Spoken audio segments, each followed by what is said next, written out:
Yo, what's going on, guys? Yes, I am back.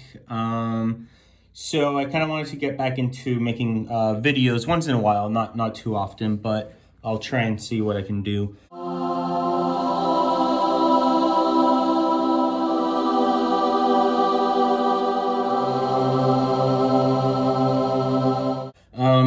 So I just received this deck yesterday. So I thought I was filming yesterday when I was doing the walkthrough, but I guess I forgot to hit the record button. So I'm gonna redo it again. So yeah, this is the Eudes Picard Tarot. But yeah, so anyway, so this is the new edition that was put out by Christine Payne-Taller, who is also the creator of the Tarot of the Holy Light, which is my favorite deck. Yeah, anyway, so yeah, this is the new version that she put out, and you guys can find more info on this website, norabrownfield.com.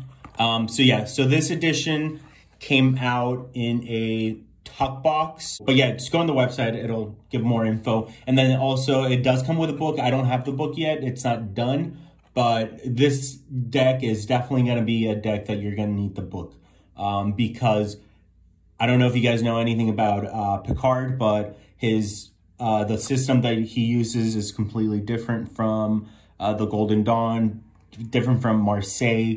I believe his deck is more inspired by the Spanish school of thought, or the Spanish school of tarot, because I guess there's three branches. There's the English, French, and the Spanish. I think there's also the Italian.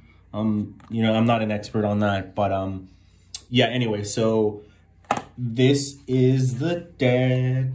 Ta-da!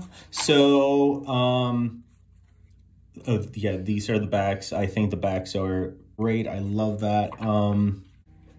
So this is a Fool.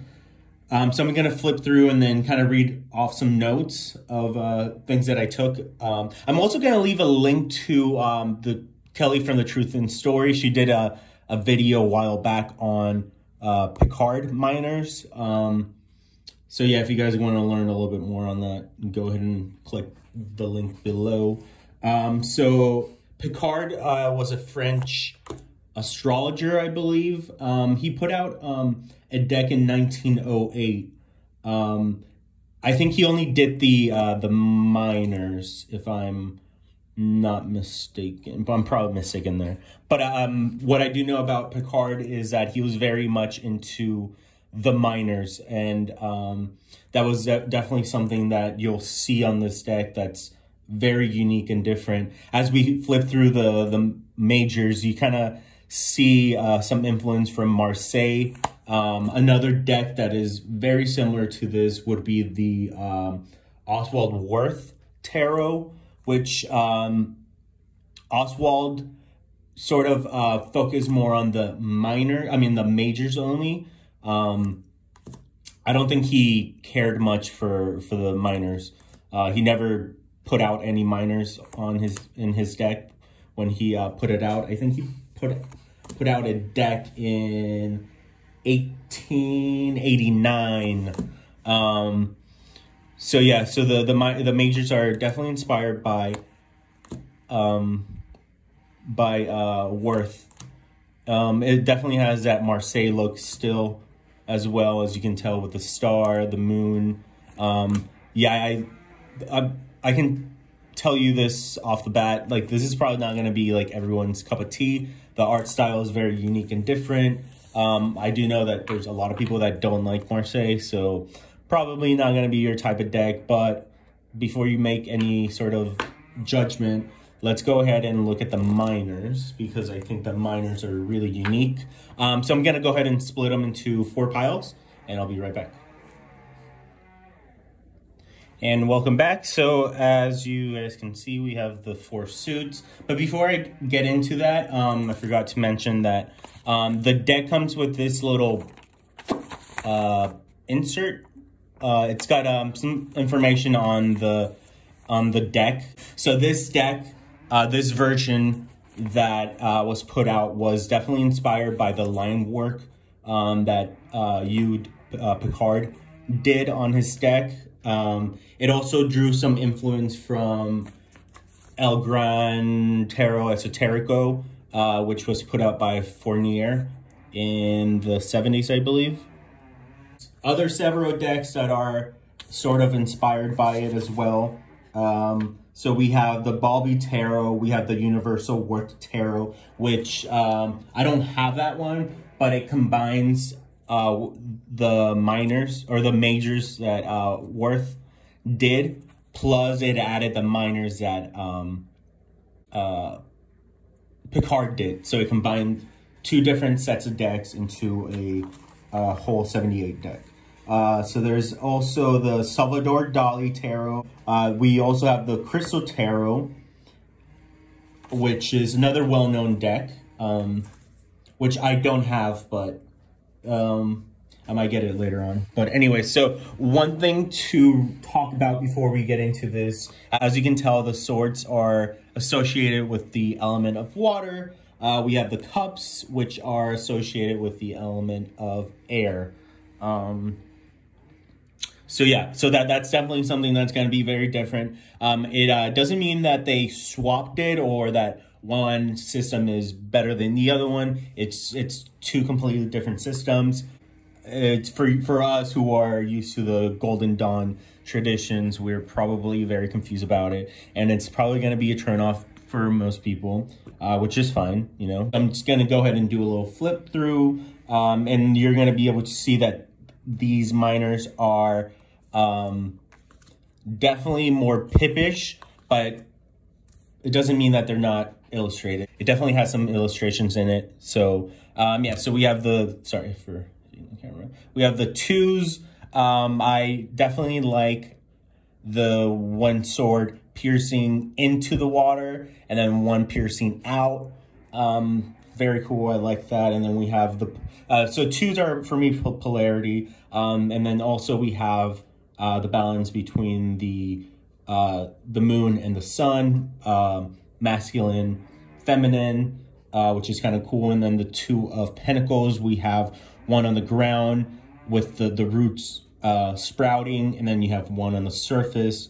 And then you have, I don't know what these are, like two different eagles, two different colors, polarity, like that.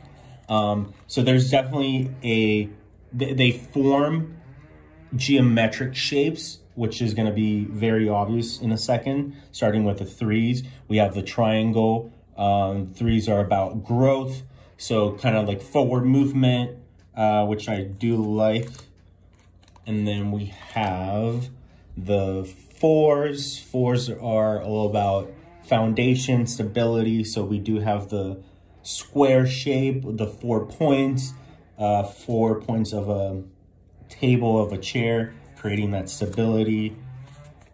And then we have the fives. The fives form a pentagram, which is cool. I like that.